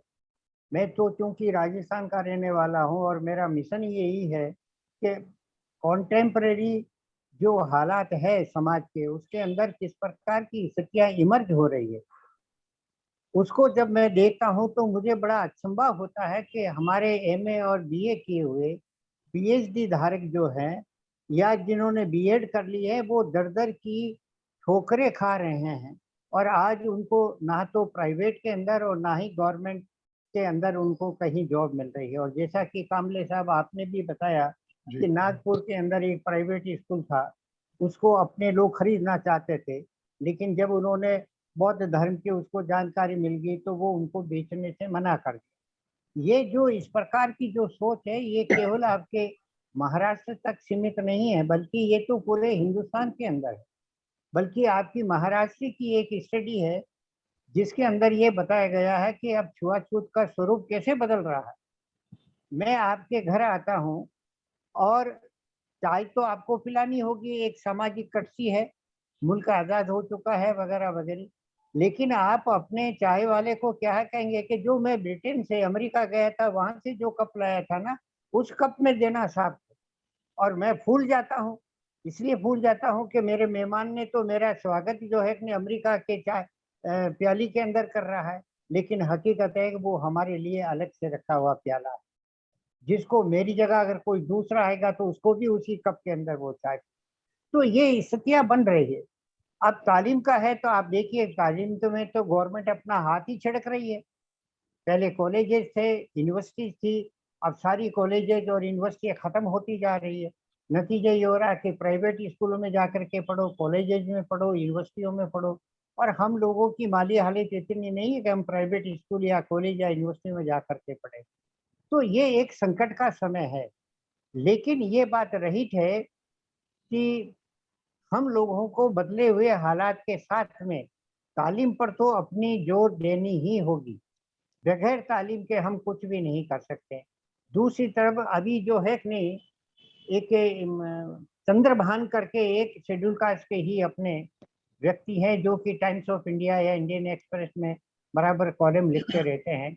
उनका भी ये कहना है कि ये जो हमारी स्थिति बनी है उसके अंदर जब तक हम कोई व्यापार नहीं करेंगे, कोई बिजनेस नहीं करेंगे, तब तक हम अपने आप को स्टेबल नहीं कर सकते। तो परिस्थितियां तो बदल रही है मैडम, और हुकूमतें अब नहीं चाहती है कि हम लोग जो है अपनी किसी भी तरीके से आगे बढ़े हैं, हाँ, क्योंकि मेरा अपना यही मानना है कि ये दिन दिन हालात और बिगड़ेंगे, खराब होंगे। इसलिए हमें अपने हिसाब से कुछ नई सोच यही है कि तालीम लीजिए, अपने धंधे पानी को अपने तरीके से धन्यवाद करिए। भाई। धन्यवाद बहुत सर। बहुत शुक्रिया सर। एक क्वेश्चन आपके लिए और है सर। जी जी वो है वो है रेवत कुमार जी ने पूछा है, जी। there is inequalities in society based on caste and still many incidences are happening.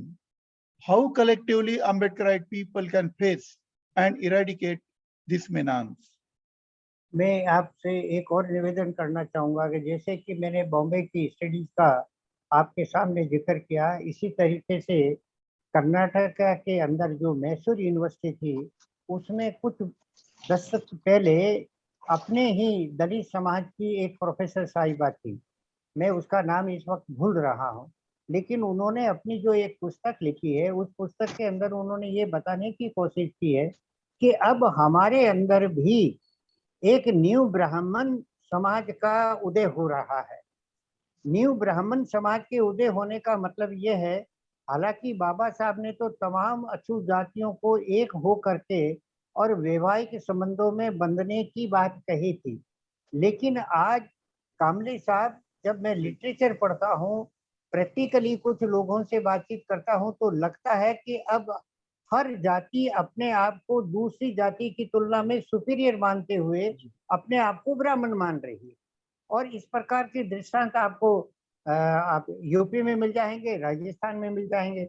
यूं दी जो कल तक अछूत कहलाने वाली जातियां थी और आज वो पॉलिटिकली साउंड हो गई है, इकोनॉमिकली साउंड हो गई है, या सोशली वो पहले थी साउंड थी और अब और ज्यादा हो गए, तो वो जो उन जातियों को जो किन्हीं कारणों से मेन हिस्ट्री में नहीं आ पाए, उनके साथ में अभी भी वही उसी तरीके का व्यवहार कर रहे हैं। तो ये एक नई जो ब्राह्मणवादी सोच डेवलप हमारे अंदर हो रही है, ये घातक है। और इसके लिए तो मिल बैठ करके ही, या जब तक हम आपस में ही पारिवारिक स्तर पर बंधेंगे नहीं, तब तक जो है कि नहीं, इस बीमारी का कोई इलाज नहीं है। मेरा अपना तो ऑब्जर्वेशन ये है। बहुत बहुत शुक्रिया सर। जी। एकजुट होना बहुत जरूरी है हमारे लिए अभी। एक लेकिन डॉक्टर एक बात है ना कामले साहब के, एकजुट होने की बात का जिक्र हम आज से नहीं, अम्बेडकर साहब के जीते जी हम सही। करते रहे हैं, लेकिन हम लोगों की अपनी कुछ वीकनेस होती है, उन वीकनेस के कारण हम एक नहीं हो पा रहे। मुझे मालूम है, मैं आपके महाराष्ट्र के बारे में, महारों का जो आंदोलन शुरू हुआ था उसको जब मैं पढ़ रहा था, तो आपके वो मून करके कोई राइटर है, मैं नाम भूल रहा हूँ, वसंत मोहन उन्होंने जी वसंत मोहन वसंत मून, हाँ उन्होंने एक किताब लिखी है, जी एक आर्टिकल लिखा था जिसको मैंने पढ़ा कि बाबा साहब जब कभी भी मतलब महाराष्ट्र के अंदर और खास करके नासिक में जब वो जाते थे, तो नासिक के जो ब्राह्मण थे वो उनको अपने घर पर खाने के लिए आमंत्रित करते थे। लेकिन वो नहीं जाते थे उनके घर, और वो जाते थे एक मेहतर समाज का जो उनका अनन्य मतलब साथी था, वो उन्हीं के यहाँ रहते, उन्हीं के यहाँ खाते। बल्कि एक शख्स ने तो यहाँ तक लिखा है कि उन्होंने महारों के बीच में और मेहतरों के बीच में, कुछ परिवारों के बीच में सामाजिक संबंध भी एस्टेब्लिश किए थे। तो ये अभियान चला तो जरूर था, लेकिन अब वर्तमान हालात को देखने के बाद में आप भी कामले साहब इस बात को महसूस करेंगे कि हर जाति अपने आप को इस दौर के अंदर दूसरी जाति से सुपीरियर साबित करने की कोशिश में लगी हुई है। मेरा अपना आकलन तो ये था जी। है नेक्स्ट सर। क्वेश्चन। हाँ, एक डॉक्टर नागप्पा होलकर सर जी। है, उन्होंने आपके प्रेजेंटेशन के ऊपर एक अच्छा कमेंट किया है। जी। वो कहते हैं, thank you sir, I was not aware that Marathas were also involved in looting in Rajasthan, which was ruled by Rajputs. जी। तो ये एक नई बात उनको लगी है। एक और सवाल है आपको जी। जो रेवत कुमार सर ने किया है। जी। वो कहते हैं, still in high court Jaipur Manu statue is there. What जी। should be our collective action to remove such mentality? Whether so-called progressive forces are not enough to tackle such situation? अब इस संदर्भ में आपने तो ऐसा सवाल कर लिया है, हाँ, जिस सवाल के ऊपर भी मैं अपनी बात को आप लोगों के सामने पेश करूंगा। जी। जहाँ तक मनु मूर्ति का ताल्लुक है, इसके संदर्भ में तो महाराष्ट्र की जितनी प्रशंसा की जाए कामले साहब उतनी ही कम है। राजस्थान के अंदर आप देखिए कि रिजर्वेशन के तौर पर हमारे यहाँ 34 तो है एससी की रिजर्वेशन पोस्ट है जो असेंबली के अंदर, और 25 पोस्ट रिजर्व हैं आपके एसटी के लिए, और 5 के लगभग जो है अपनी एमपी के लिए रिजर्व है। और कई मंत्री भी बनते हैं, मुख्यमंत्री भी बने हैं राजस्थान के अंदर। जगन्नाथ पाड़िया अपने ही दलित समाज से थे और कुछ समय के लिए वो मुख्यमंत्री भी बने, और मंत्री तो बनते ही रहे। उप मुख्यमंत्री भी दलित बना था इसी कांग्रेस हुकूमत के बीच में। सवाल ये पड़ता है कि ये जितने भी जो राजनीतिक नेता लोग हैं, ये केवल और केवल अपने और अपने परिवार का ही हित साधते हैं कामले साहब। और ये बात मैं अपनी तरफ से नहीं कह रहा हूँ, जो अध्ययन हो रहे हैं उन अध्ययनों के आधार पर कह रहा हूँ, क्योंकि इनको लगता है कि मैं अपने परिवार का और अपने समाज का अगर ठीक कर लूँ तो मेरी कुर्सी बराबर बनी रहेगी। ये जब तक सोच बनी रहेगी ना, तब तक यही हालात रहेगा। ये तो महाराष्ट्र की 2 महिलाओं को क्रेडिट देना चाहूंगा, जिन्होंने कि महाराष्ट्र, और वो भी मेरा ख्याल है पूना की रहने वाली होगी, मेरे को अभी याद नहीं आ रहा कि वो लोकेशन का, लेकिन थी वो महाराष्ट्र। अच्छा। वो आई और मनु की मूर्ति को एक तरीके से काला पोत दिया था, और उसके बाद में उसकी जमानत हुई, फिर वो वापिस आपके गई। तो ये साहस तो देखिए महाराष्ट्र वाले ही कर सकते हैं, और राजस्थान वालों ने तो आज तक इस प्रकार का कोई कार्यक्रम बनाया नहीं जिसके अंदर उन्होंने कोई इसको, हालांकि वो लीगल वे में चल रहा है, एक केस जरूर उन्होंने कर रखा है राजस्थान हाई कोर्ट में, लेकिन होता कुछ भी नहीं। जी। ठीक है सर। और एक कमेंट आपको आई है। जी। जी। शुभांगी खंडारे एक छात्रा है, वो एक कमेंट करती है कि जय भीम sir, thank you very much sir for providing us with such knowledgeable information. जी। तो ये तो नॉलेजेबल इंफॉर्मेशन तो आप देते ही हैं। पिछले समय में भी आपने बहुत अच्छा प्रेजेंटेशन किया था। ऐसा है कामले साहब, कोई सवाल नहीं है जी। लेकिन किसी को सवाल अगर पूछना है तो वो खुद को अनम्यूट करके सवाल पूछ सकते हैं। जी। जी सर, जय भीम, नमो बुद्धाय। एक सवाल है जी। आपका सर, ये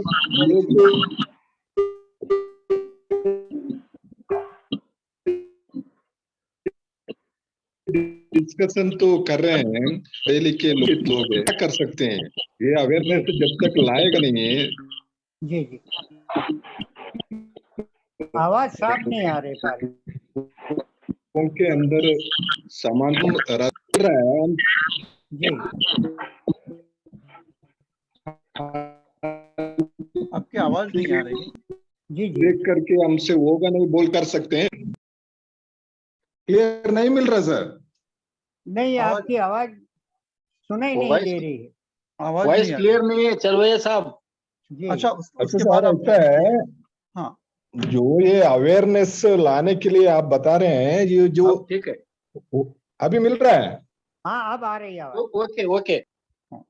सर, ये जो अवेयरनेस हमने लाना है, जो ये सभी एक समान है, ये चीजें बुद्ध का, हम लोग गांव के लेवल में जो लोग शिक्षित हुए, उन लोगों का जो कर्तव्य क्या है, हम कर सकते हैं, क्यों नहीं कर सकते? जो अभी पहले से उतना तो नहीं रहा है, अभी कुछ एजुकेटेड भी हुआ, साउथ में भी आप जो बोल रहे थे, प्रोफेसर के.एस. भगवान है वो जी कहीं उन्होंने किताब लिखा है, जी और कई अवेयरनेस आ रहा है, लेकिन हमारा भी एक कुछ दायित्व, ऐसे हाथ बांध के तो बैठा नहीं रह सकता, कुछ तो कर सकते हैं। जी जी बुद्ध का मार्ग अपना सकते हैं, या अम्बेडकर का जो हम कुछ लिटरेचर बांट सकते हैं, कुछ सभा कर सकते हैं, इस तरीके से कुछ अवेयरनेस ला करके बदला तो सकते हैं।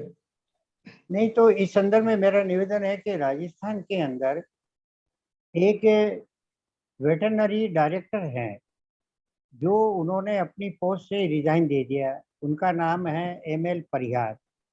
और वो परिहार साहब, आप देखिए कि न केवल राजस्थान में, बल्कि वो बर्मा जाते हैं, इंडोनेशिया जाते हैं, और वहाँ अम्बेडकर साहब के लिटरेचर को बहुत ही कम कीमत पर, बल्कि बहुत सी बार तो वो फ्री ऑफ कॉस्ट भी उसका वितरण करते हैं। और वो एक तरीके से बाबा साहब की विचारधारा को हिंदुस्तान ही नहीं, बल्कि हिंदुस्तान के बाहर दूसरे मुल्कों में भी प्रचार और प्रसारित करने के लिए टूर करते रहते हैं। वो हमारे मित्र हैं, और इस तरीके का अभियान राजस्थान के अंदर चल रहा है। लेकिन सवाल वही है ना, कि इस प्रकार के अभियान चल रहे हैं अपने मुल्क के अंदर। दिल्ली के अंदर ऐसे कई ऑर्गेनाइजेशन है जो ऑर्गेनाइजेशन यूनिटी की बात करते हैं, एकता की बात करें। लेकिन मैं एक थोड़ा निवेदन करना चाहूँगा ना, कि जब तक हम पारिवारिक स्तर पर सामाजिक संबंधों को एस्टेब्लिश नहीं करेंगे, तब तक इस प्रकार की एक इंटीग्रिटी नहीं डेवलप हो सकती।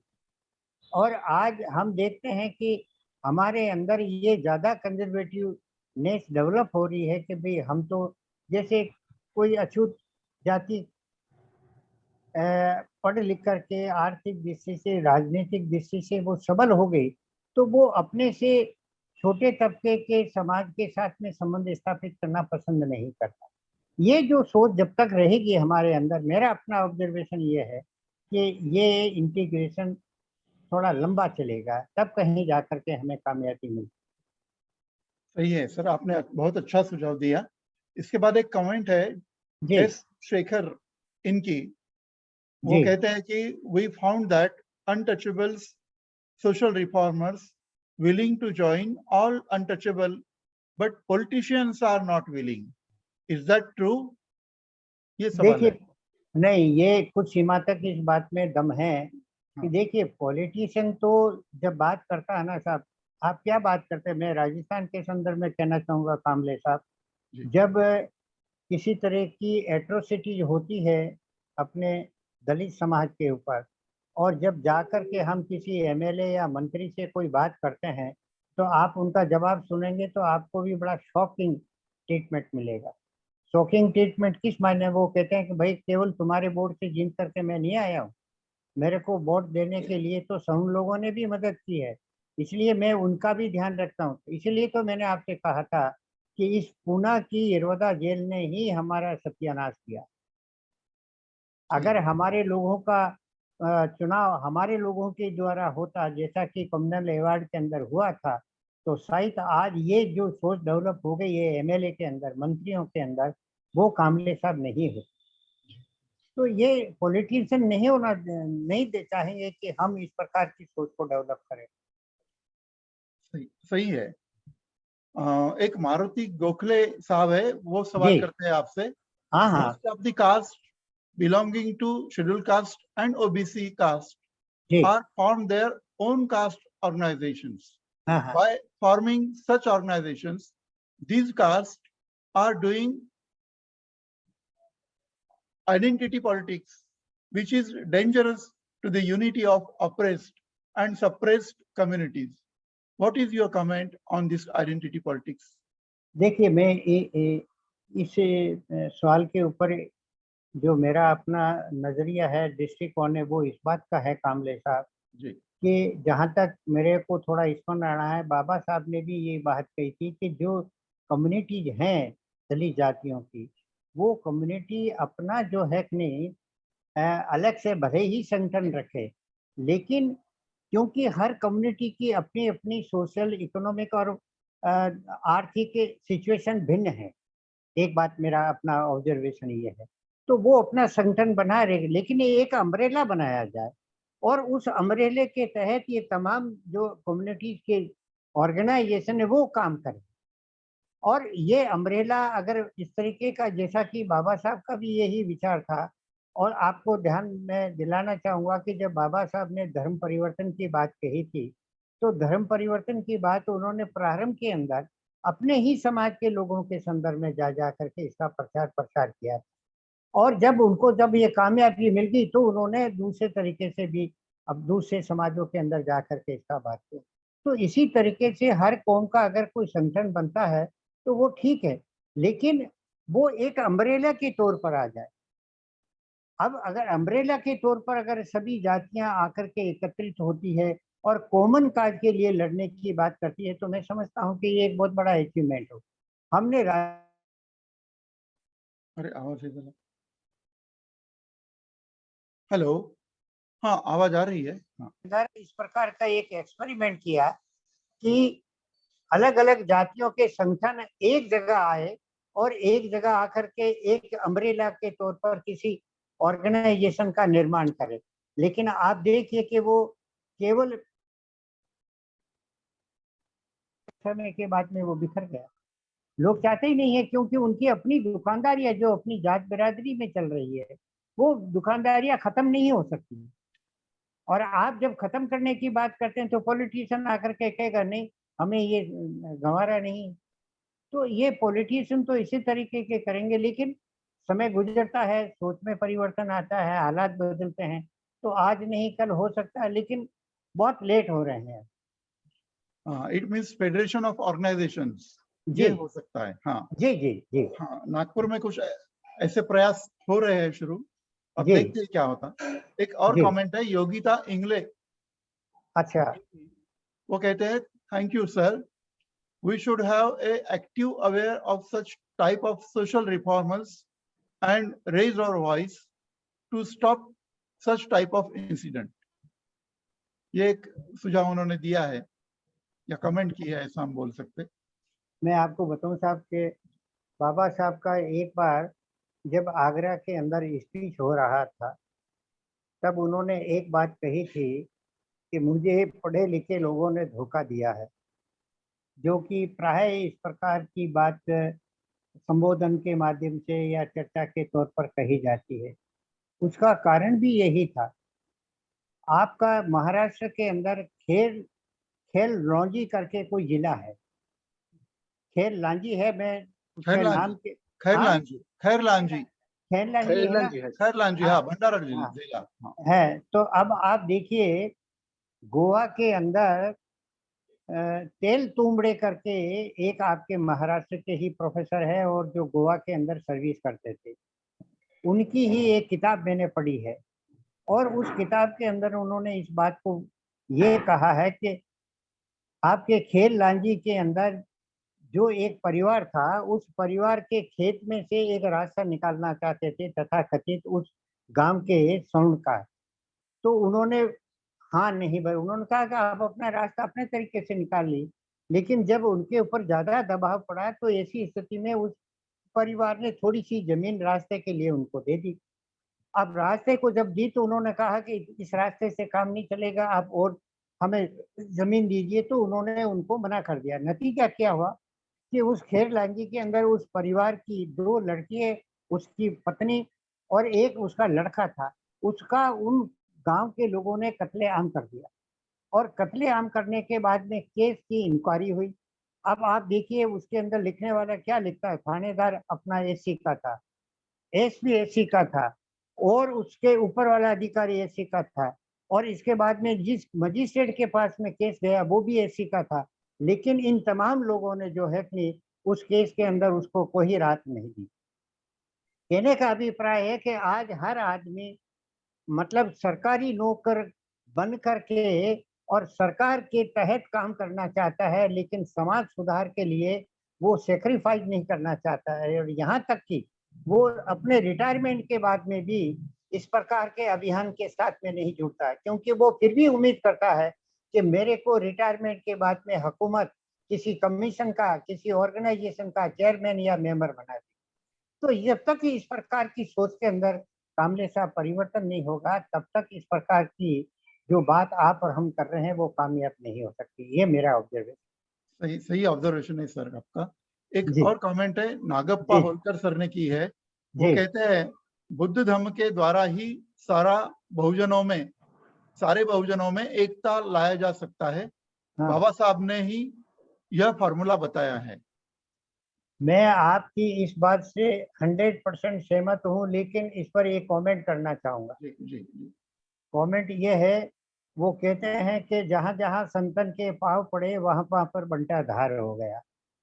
देखिए, आपके जब मुसलमान आए तो मुसलमानों के अंदर जाति व्यवस्था नहीं है, और मुसलमानों के अंदर जिस प्रकार की इक्वलिटी की बात कही जाती है, तो कुछ अछूत लोगों ने इस्लाम धर्म को स्वीकार कर लिया। लेकिन इस्लाम धर्म के स्वीकार करने के बाद में भी मुसलमान लोगों ने क्या उनको इक्वलिटी दी? नहीं दी। उनके साथ में बेटी बनिज नहीं कर सकते हैं, उनको अपनी ही मस्जिदों के अंदर अलाउ नहीं करते हैं। तो ये बीमारी जहाँ की तहाँ बनी रही। मुगलों के शासन के समाप्ति में ब्रिटिश हुकूमत आई, और ब्रिटिश हुकूमत जब आई तो क्रिश्चियनिटी आई, और क्रिश्चियनिटी ने हमारे अपने लोगों के बीच में जाकर के शिक्षा का प्रचार किया, वो किया। लेकिन नतीजा क्या निकला? हमारे लोग काफी संख्या के अंदर क्रिश्चियन बन गए। लेकिन आप साउथ की स्टडी पढ़िए, साउथ की स्टडी के अंदर केरला के अंदर खास करके जो ब्राह्मण थे उन्होंने पहले क्रिश्चियनिटी को अडॉप्ट किया था, और वो ब्राह्मण क्रिश्चियनिटी के अब अगवा बन गए। और वो जब अगवा बन गए तो जो कन्वर्टेड दलित हैं उनको वो वहां तक पहुंचने तक नहीं दे रहे हैं। तो ये बीमारी वहां हो गई। अब एक बात और मैं कहना चाहूंगा जिसके लिए मैं आपसे क्षमा चाहता हूँ। बाबा साहब ने तो ठीक कहा कि अछूत लोगों को बौद्ध धर्म की शरण में जाना चाहिए, लेकिन चूंकि इसकी शुरुआत महाराष्ट्र से हुई और लाखों की तादाद के अंदर बाबा साहब की मौजूद के अंदर महत समाज के लोगों ने धर्म ग्रहण कर लिया, बौद्धिस्ट बन गए। लेकिन आज मैं समा के साथ में आपसे ये बात की जो हकीकत है और जिसको हमें नकारना नहीं चाहिए, जैसा कि पढ़ने में आ जाए कि वहां पर इन लोगों का अधिकार हो गया, महर समाज के लोगों का। नतीजा ये हो गया कि दूसरी कौम के लोगों को नहीं आने दिया जा रहा। इसी तरीके से उत्तर प्रदेश के अंदर खास करके आगरा और ये दूसरे जो इलाके हैं वहां पर भी बौद्ध धर्म का प्रचार है, लेकिन वहां एक पर्टिकुलर कम्युनिटीज के लोगों ने बौद्ध धर्म को स्वीकार कर लिया। और जब आपके दूसरी कौम के लोग बौद्ध धर्म को स्वीकार करते तो उनके सामने समस्या आती है कि वो कहते हैं कि तुम्हारी बेटी ना तो लेंगे और ना हम अपनी बेटी तुम्हें देंगे। तो समस्या, मेरा कामले साहब कहना है कि ये अभियान है, लेकिन इस्लाम के अंदर भी लोगों ने कन्वर्जन किया, कुछ नहीं मिला। क्रिश्चियनिटी में किया, कुछ नहीं मिला। बुद्धिज्म में भी किया, कुछ नहीं मिला। तो ये समस्या है, क्योंकि हिंदू धर्म की खासियत ही यही है, ये जहां जहां जाता है उसको दूषित कर देता है। और इस दूषितता के कारण ये समाज के जो दलित लोग हैं, ये चाहे कहीं पर भी जाए उनको थोड़ी परेशानी आती है। हाँ, बुद्ध धर्म के संदर्भ में दूसरी बात ये जरूर है कि ये थोड़ा सा आज नहीं तो कल धीरे धीरे एक्सपांशन के तौर पर फैल रहा है, तो हाँ। स्वीकार करेंगे लोग, इसमें कोई शक। शुक्रिया सर। कुछ कमेंट है? कुछ और हो तो पूछिए। शायद किसी का सवाल नहीं है अभी। जी जी तो अभी वक्त भी हो रहा है, मुझे लगता है। हाँ, 7:30 हो रहे हैं। जी तो हम इस वेबिनार के समाप्ति पर आ गए हैं, ऐसा मुझे लगता है। जी आपने बहुत बहुत अच्छा प्रेजेंटेशन किया।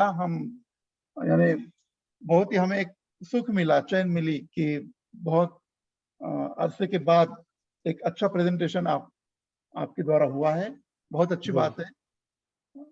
हम आगे भी आपको आमंत्रित करते रहेंगे। जी जी आपका जो नॉलेज है या इंफॉर्मेशन है उसके लाभार्थी हम होना चाहते हैं आगे भी। मैं आपका फिर से तहे दिल से शुक्रिया अदा करता हूँ। और एक एमए सोशल वर्क की छात्र है पवन खड़से, टाटा इंस्टीट्यूट के, जी उनसे अनुरोध करता हूँ कि वो vote of thanks they. Pawan Pawan Yes, Khadse, हाँ, आप सुन रहे हो मुझे? yes, thank you. हाँ हाँ, okay. Yes, sir. Thank you, Dr. Kamble sir, and Jai Bhim to one and all. I'm Pawan Khatse, social work student of Tata Institute of Social Science, Mumbai, presenting vote of thanks of this program. I hope you all have enjoyed this session organized by Association for Social and Economic Equality webinar on the topic Rajputana रियासतों में British कालीन जाति व्यवस्था. I would like to take this opportunity to thank to chairperson of this webinar, Padma Shri Professor Sukhdev Thoras, President of UGC and ICCSR, New Delhi, and the President of ASEE, Association for Social and Economic Equality. On behalf of the all, I express my gratitude to you, sir. Thank you, sir. Today's guest speaker, Honorable Professor Shyamlal Jedia, sir, former VC Patna University and ex-professor of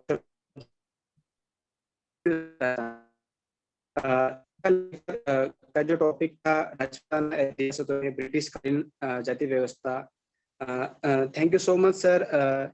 lecture के तहत हमें बहुत सारी चीजें समझ में आई और बहुत सारी चीजें थी जो हमारे लिए नई थी, नई इंफॉर्मेशन थी.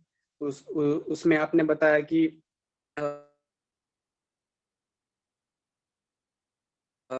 कास्ट सिस्टम की जो कठोरता थी वो आपने सामने ला के रख दी. आज भी हम एनसीआरबी का डेटा सामने उठा के देखते हैं तो कास्ट बेस्ड जो एट्रोसिटीज है उसमें राजस्थान टॉप में आता है.